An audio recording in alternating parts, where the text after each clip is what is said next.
Assalamualaikum warahmatullahi wabarakatuh. Baik, Bapak Ibu semuanya. Alhamdulillah rabbil alamin. Wassalatu wassalamu ala asyrofil anbiya'i wal mursalin wa ala alihi wa ashabihi ajmain. Puji syukur kepada Allah Subhanahu wa taala atas segala limpahan nikmat dan rahmatnya. Sallallahu ala Nabi Muhammad sallallahu alaihi wasallam. Allahumma shalli ala Muhammad wa ala ali Muhammad.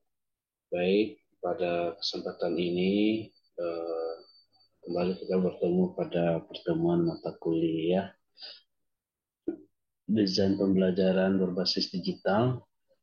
Pada pertemuan keempat ini kita membahas tentang metode pembelajaran sinkronus, asinkronus, blended, dan hybrid. Ini adalah lanjutan dari materi pembelajaran sebelumnya. Kalau sebelumnya kita mulai dari media pembelajaran, setelah itu kita dijelaskan tentang pembelajaran digital, dan sekarang kita langsung bagaimana penggunaan pembelajaran digital itu dengan pembelajaran sinkronus, asinkronus, blended, dan hybrid. Baik, mudah-mudahan Bapak Ibu semuanya bisa mencerna materi ini, bisa memahami, menguasai, dan bisa dilaksanakan dalam proses pembelajaran. Baik, selanjutnya kita masuk ke metode pembelajaran sinkronus dan asinkronus, karena memang eh, untuk materi ini sinkronus dan asinkronus ini adalah satu tipe, satu model. Blended dan hybrid ini adalah satu model. Oke, ini beberapa berita yang kita searching. Bahwasanya pembelajaran daring itu idealnya dilaksanakan dengan asinkronus dan sinkronus. Ini berita ini saya dapatkan di web Antara. Eh, Kenapa? Karena ini adalah pembelajaran yang ideal di zaman digital. Ini juga di masa pandemi ketika itu, karena masih 2021, ketika pandemi lagi marak-maraknya di Indonesia, maka pembelajaran asinkronus dan sinkronus ini eh, perlu dilaksanakan dan ideal untuk dilaksanakan. Selanjutnya, sistem pembelajaran sinkronus ini cocok diterapkan pada pembelajaran era new normal, karena memang ada perpaduan antara eh, tatap muka secara real time dan eh, pembelajaran yang menggunakan aplikasi-aplikasi. Oke, lanjut. Kita masuk ke pembelajaran sinkronus. Sinkronus itu menurut US pembelajaran melalui komunikasi sinkron terdiri dari ruang belajar tatap muka, live synchronous learning, dan ruang belajar tatap maya, virtual synchronous learning. Pada ruang belajar tatap muka, proses pembelajaran terjadi secara bersamaan di ruang yang sama. Sedangkan pada ruang belajar tatap maya, kegiatan pembelajaran dilakukan pada waktu yang sama namun di tempat yang berbeda. Nah, untuk pembelajaran eh, melalui komunikasi yang sinkron ini, kalau belajar tatap muka itu dilakukan di ruang belajar tatap maya. Ini biasanya eh, menggunakan aplikasi, bisa menggunakan Google Meet atau Zoom Meeting. Dan pada ruang belajar tatap muka, proses pembelajaran terjadi secara bersamaan walaupun tempatnya yang berbeda. Persamaan tempat yang berbeda dan kemungkinan juga di waktu yang berbeda ketika zona waktunya itu berbeda dengan di beberapa peserta. Selanjutnya, pembelajaran daring asinkronus. Ini kayak asinkronus ya, adalah pembelajaran yang biasanya difasilitasi oleh berbagai media seperti email, program e-learning, WhatsApp, dan semuanya pembelajaran ini eh, mendukung proses belajar antara guru dan siswa, bahkan ketika siswa tidak dapat online untuk waktu yang sama. Jadi pembelajaran asinkronus itu dilakukan dengan menggunakan fasilitas e-learning seperti email, WhatsApp, dan itu dilakukan tidak di waktu yang sama. Jadi bedanya dengan sinkronus dengan asinkronus itu, sinkronus dilakukan pada waktu yang sama dan di tempat yang berbeda, sedangkan asinkronus itu dilakukan pada media yang sama tetapi tidak pada waktu yang sama. Terus sinkronus ini adalah pembelajaran yang didukung oleh Google Meet, Google Classroom, Zoom, Jitsi, dan lainnya. Dan ini menjadi favorit ya, apalagi Google Room, Google Meet dan Zoom Meeting itu menjadi favorit di dunia pendidikan karena memang pada pembelajaran ini pengalamannya bersifat langsung dan real time ini yang disampaikan dan eh, sinkronus itu biasanya dipengaruhi oleh tiga utama: ruang kelas, media, dan konferensi. Selanjutnya, sinkronus itu merupakan pembelajaran yang dilakukan secara bersamaan, ya daring ya gitu bahasanya ya. Eh, di pertemuan pertama kita sudah lakukan pembelajaran sinkronus ini dengan tatap maya dengan menggunakan Zoom meeting dan dilakukan dalam satu jaringan pada waktu yang sama dan di tempat yang berbeda. Nah, ini tetap harus didukung sangat oleh jaringan internet. Jadi ketika di daerah-daerah tertentu jaringan internetnya itu bermasalah, maka akan bermasalah juga pada proses pembelajarannya. Dan memang untuk pembelajaran sinkronus ini sangat tergantung kepada jaringan internet. Bapak Ibu semuanya mungkin pernah mendengar cerita ketika pandemi berlangsung kemarin itu ada siswa yang harus memanjat pohon, mendaki bukit untuk mendapatkan sinyal internet yang kuat karena memang pembelajarannya itu dilakukan secara sinkronus. Selanjutnya, pembelajaran sinkronus itu dengan komunikasi real time dan bahkan bisa juga dilakukan secara live streaming gitu ya. Jadi pembelajarannya itu dilakukan secara langsung dan interaksinya itu secara real time ketika itu. Jadi pembelajaran sinkronus ini ada juga dilakukan dengan live stream di YouTube, live stream di Instagram, live stream di TikTok, ataupun aplikasi lain, ataupun juga video call melalui WhatsApp, itu bisa dilakukan pada waktu yang sama dan di tempat yang berbeda. Terus selanjutnya, sinkronus ini interaksi pembelajaran terstruktur dan peserta dilakukan pada waktu bersamaan menggunakan teknologi video conference atau chatting. Ada juga. Jadi pada waktu yang bersama itu interaksi pembelajarannya itu dilakukan tidak hanya melalui video, tetapi juga dilakukan secara dengan chatting, chatting di WhatsApp, chatting di Messenger segala macam.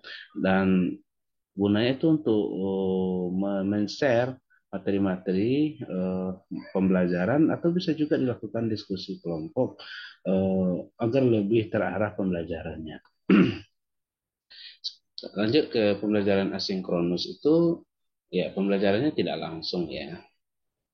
Ini kan video ini nanti Bapak Ibu tonton eh, itu waktunya berbeda ketika saya merecord video dan ketika Bapak Ibu view video ini itu dilakukan pada waktu yang berbeda dan di tempat yang berbeda dan jadi tidak terikat oleh ruang dan waktu sebetulnya.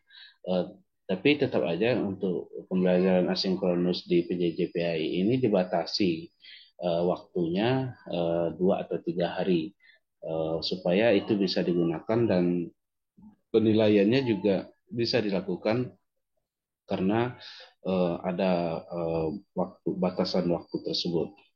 Selanjutnya di asinkronus itu dosen bisa menyiapkan materi lebih dahulu, ya guru juga kayak gitu.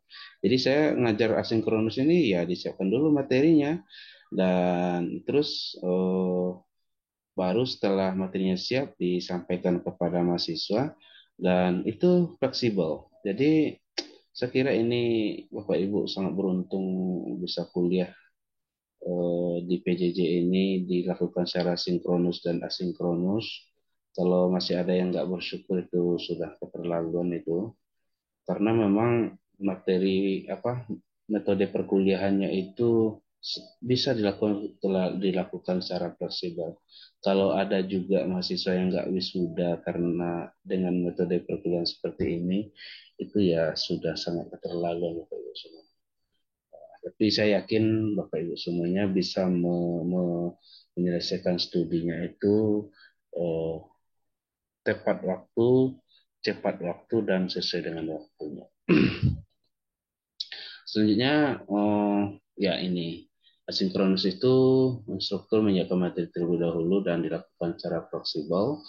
Eh, dan diskusi-diskusi bisa saja dilakukan, walaupun dilakukan tidak secara real time ya, pada waktu yang berbeda, dan ada waktu tunggunya. Dan itu biasanya menggunakan perangkat-perangkat e-learning ya, perangkat-perangkat pembelajaran berbasis web ya, pembelajaran berbasis video, pembelajaran berbasis kolom komentar di YouTube, Instagram, dan chatting itu semuanya adalah pembelajaran asinkronus karena memang ketika kita berkomentar pada waktu itu dikomentari lagi pada waktu yang berbeda sesuai dengan kemampuan pada masing-masing aplikasi. Kelebihan dan kekurangan. Sekarang kita ke kelebihan dulu ya. Sinkronus itu interaksi pembelajarannya segera, sehingga dapat meningkatkan kedekatan antara dosen dan mahasiswa. Jadi, serta menghindari perasaan terisolasi. Maksudnya itu eh, bisa menghilangkan kesendirian, kebingungan terhadap materi pembelajaran itu. Dan ini dilakukan secara real time. Selanjutnya, sinkronus itu komunikasinya langsung dan bisa mengantisipasi perbedaan pemahaman antara dosen dan mahasiswa terhadap materi yang sedang dipelajari. Selanjutnya, asinkronus itu fleksibel. Ya, fleksibilitasnya itu sehingga proses pembelajarannya itu disesuaikan dengan kondisi masing-masing. Jadi enaknya seperti itu. Dan saya kira ya, saya nggak tahu juga kondisi Bapak Ibu, apakah memang seperti itu. Saya kira dengan kondisi pembelajaran yang sangat fleksibel ini lebih banyak waktu dan tenaga untuk lebih konsentrasi ke perkuliahan ini, karena memang diberikan waktu yang sangat fleksibel untuk menyiapkan perkuliahan ini. Nah, saya kira apa ya, itu salah satu untungnya kuliah di program sinkronus dan asinkronus ini. Kalau asinkronus itu, ya itu ini yang saya sampaikan tadi. Dia bisa berpikir lebih mendalam tentang mengutarakan pendapat melalui forum diskusi. Jadi Bapak Ibu silakan berkomentar di kolom komentar, nanti dikomentari oleh teman-teman yang lain di video YouTube yang akan saya share nanti. Nanti itu kerasa itu bagi Bapak Ibu semuanya bahwasanya komentar yang dikomentari Bapak Ibu itu tidak akan dibalas secara real time, tetapi pada waktu yang berbeda. Nah, ini salah satu tugas dari Bapak Ibu semuanya. Silakan berkomentar terhadap materi dalam video ini pada kolom komentar nantinya. Dan kita ingin mempraktekkan sinkronus dan asinkronusnya. Terus kekurangannya nih, kalau sinkronus itu memang membutuhkan dosen dan mahasiswa hadir di waktu yang bersamaan sehingga dapat menyulitkan penjadwalan ya. Ini masalahnya seperti yang kita pakai Zoom kemarin itu. Masih ada juga Bapak Ibu yang punya aktivitas yang lain yang sangat nyambi gitu kuliahnya. Ya itu salah satu kelemahannya. Jadi ketika videonya itu di off-kan dan mic-nya di off-kan juga, tetapi volume perangkatnya itu dikeraskan, bisa mendengar, tetapi masih bisa melaksanakan kegiatan yang lain. Akhirnya apa? Konsentrasi untuk kuliahnya itu agak kurang. Sehingga ya ini berpengaruh juga kepada tingkat pemahaman terhadap materi tersebut. Selanjutnya, Sinkronus itu oh, ini kalau di daerah-daerah tertentu jaringan internetnya itu nggak kuat, itu udah banyak sekali masalahnya. Ada yang terpental sendiri di ruang Zoom meeting itu karena jaringan internet yang tidak kuat, atau untuk izin susah sekali karena mungkin ya pakai internetnya udah mulai menipis, keuangan juga mulai menipis gitu ya, dan memang butuh jaringan internet yang kuat. Asinkronus itu ya itu tadi ada delay. Bapak Ibu nanti komentar, nanti ada delay. Menunggu komentar yang lain. Dan ini ya apa ya? Interaksinya itu memang terbatas karena semuanya serba delay antara dosen dan mahasiswa. Terus di ini juga kemungkinan terjadi perbedaan pendapat ya. Perbedaan pendapat karena dilakukan tidak secara real time, tetapi dilakukan secara delay. Sehingganya fleksibilitas dosen dan mahasiswa ini juga akan dipengaruhi oleh kondisi masing-masing. Kalau ya Bapak Ibunya serius, konsentrasi kuliahnya berarti ya tingkat pemahaman juga meningkat. Tapi kalau kuliahnya nyambi seperti yang disampaikan tadi, ini juga akan berpengaruh. Nah, ini kalau kita lihat eh, apa ya? Ini eh, kenapa sinkronus dan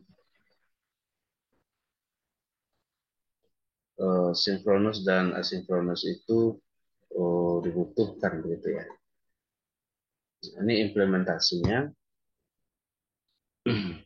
untuk sinkronus itu untuk kapan dulu ya? Dan sinkronus itu kapan dilakukan? Kalau sinkronus itu diskusi tentang topik yang tidak terlalu kompleks, yang ringan-ringan saja gitu ya.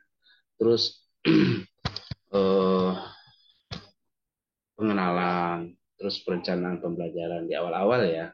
Kalau asinkronus itu lebih banyak kayak refleksi dan diskusi tentang topik yang lebih bersifat lebih kompleks karena ada waktu mikir juga Bapak Ibu untuk menjelaskan materi itu, karena ada waktu delay itu, dan ini juga mengatasi keterbatasan waktu. Bapak Ibu bisa berkomentar sesuai dengan kondisi Bapak Ibu sudah siap untuk berkomentar itu. Tapi kalau dilakukan secara sinkronus itu biasanya ya itu terbatas. Terus mengapa? Peserta didik dapat lebih berkomen dan termotivasi karena mendapatkan respon langsung, ya, ada komentar langsung, karena memang apapun yang akan kita lakukan itu butuh juga orang lain untuk eh, merespon materi yang akan kita lakukan, yang kita sampaikan ini. Terus peserta didik memiliki waktu lebih banyak untuk melakukan refleksi karena respon dan jawaban akan dulu tidak harus tidak langsung. Jadi ada waktu berpikir bagi Bapak Ibu semuanya. Terus bagaimana? Kalau sinkronus itu menggunakan media komunikasi seperti video conference, instant message, chat, dan dapat disertai pertemuan tatap muka secara di dunia maya.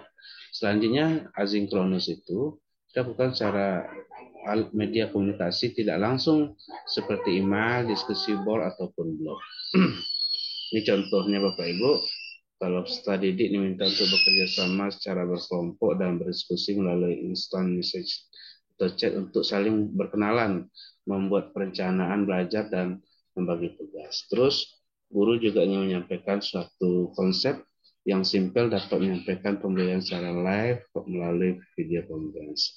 Terus, kalau asinkronus itu peserta didik diminta untuk melakukan refleksi secara individual atas materi yang sedang didiskusikan dan meminta mereka menuliskan hasil refleksinya secara esai atau dalam bentuk blog. Jadi Bapak Ibu, kemarin itu saya kasih tugas dalam bentuk buat jurnal dan juga beberapa komentar itu tidak mampu apa, ada agak keberatan ya. Eh, Sebetulnya itu wajar, itu respon seperti itu. Tapi yang jelas tugas itu dilakukan tidak secara real time, tapi ada delaynya dan bisa dilakukan sesuai kondisi dan kemampuan Bapak Ibu semuanya untuk menyelesaikan tugas-tugas itu. Next. Selanjutnya kita ke blended ya. Blended learning dan hybrid. Ini dua hal yang hampir bersamaan. Kalau blended itu pembelajarannya menggunakan sistem pembelajaran langsung atau tidak langsung. Metode pembelajaran ini baru marak digunakan setelah pandemi COVID-19 meningkat tajam di tahun 2020. Selain Indonesia, metode ini juga digunakan di berbagai negara. Jadi ya setengahnya itu online, setengahnya itu tetap muka. Blended ya. Dilakukan pada waktu yang bersama di tempat yang berbeda. Dengan ya bisa saja materinya itu sama. Blended itu merupakan metode pembelajaran yang menggunakan sistem pelajaran sinkron dan asinkron. Jadi asinkronus dan sinkronus itu ketika dikumpulkan dia menjadi blended. Blended learning dengan menjalankan metode secara lebih maksimal. Nah, ini Bapak Ibu beberapa metode blended learning yang yang sering digunakan dalam media pembelajaran. Jadi ini tugas kedua Bapak Ibu cukup menjelaskan ini artinya apa.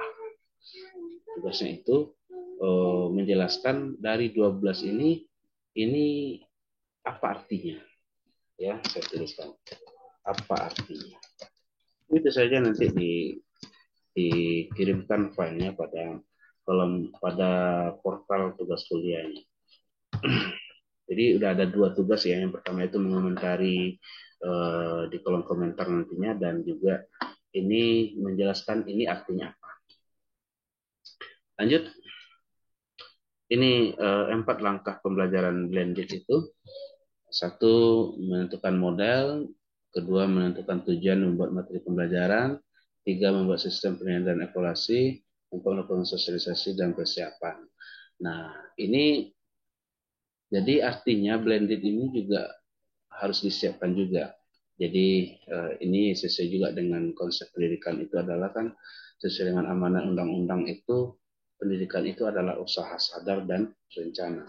Jadi memang sadar kita melakukan proses pembelajaran di dalam kelas itu dan terencana.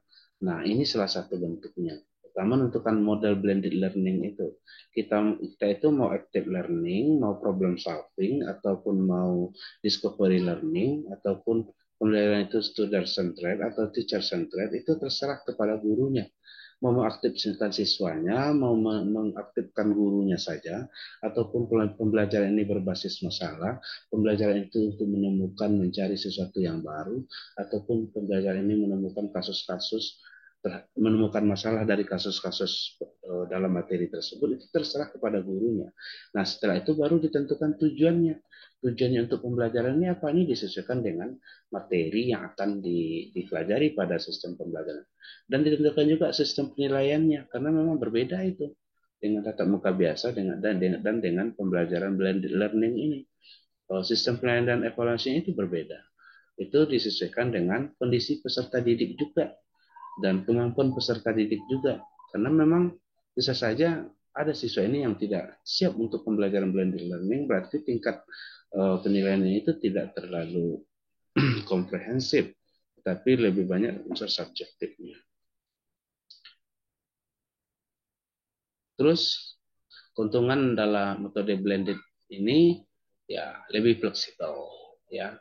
Sesaja yang tidak tatap muka itu ya lebih fleksibel karena dia hanya live dan real time. Hasil belajar itu lebih efektif. Ya, sesaja ya dari segi biaya lebih efisien. Terus meningkatkan keterlibatan siswa. Kalau sinkronus kan hanya melalui dunia maya saja. Tapi blended ini dipadu antara dunia maya dan tatap muka. Itu keterlibatan siswa itu lebih meningkat karena ada setengahnya dari siswa itu yang tatap muka. Dan juga meningkatkan kepuasan dan partisipasi peserta. Kepuasan belajar itu penting. Jadi Bapak Ibu, salah satu fungsi dari guru itu dalam proses pembelajaran itu adalah bagaimana meningkatkan kepuasan belajar siswa itu. Senang siswa ini belajar, kalau dia belajar dengan Bapak A itu dia semangat. Contohnya kayak gitu kan. Kalau belajar dengan Bapak B itu lebih semangat lagi. Tapi kalau udah belajar dengan Bapak C itu bosan bawahnya. Ada kondisi-kondisi seperti itu yang dialami oleh siswa. Terus hemat biaya ini tadi, hemat waktu dan tenaga. Terus eh, pembelajaran hibrid. Hibrid ini adalah model pembelajaran yang menggabungkan sistem pembelajaran tatap muka dan sistem pembelajaran jarak jauh. Dalam metode pembelajaran ini, guru menjalankan dua sistem pembelajaran pada waktu yang bersamaan. Oke,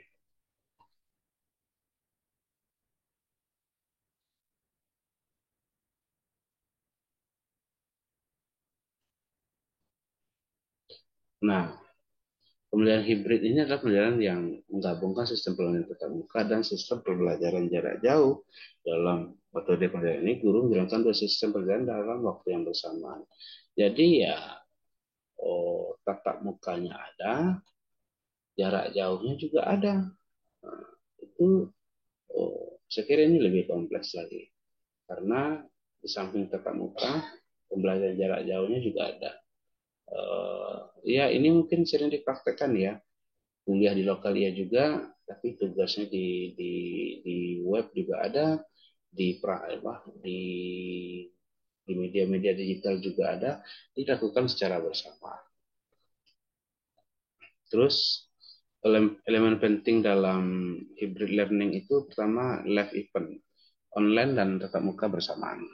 Ya, ada yang online, ada yang tatap muka. Self-paced learning itu disesuaikan dengan kemampuan serta didiknya terhadap proses pembelajaran. Terus ada kolaborasi. Kolaborasi ini dilakukan diskusi secara daring dan tatap muka. Interaksinya itu daring dan tatap muka.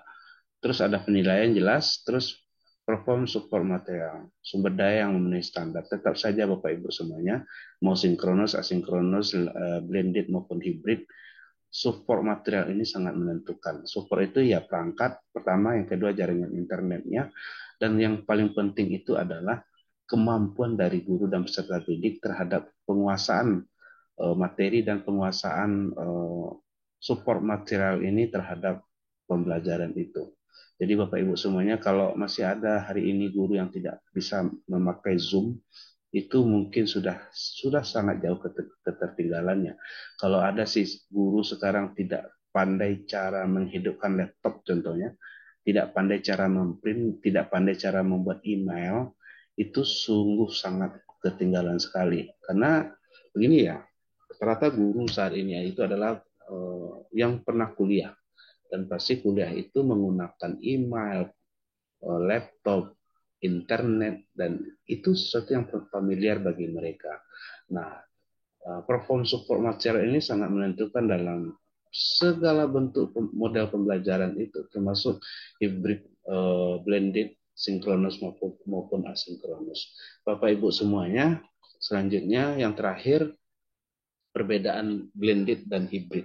Ya, kalau fokus pembelajaran blended itu lebih menekan pada penggunaan teknologi online sebagai tambahan untuk meningkatkan pembelajaran tatap muka di kelas. Sementara itu hybrid learning lebih fokus pada pembelajaran online dan tatap muka secara bersama.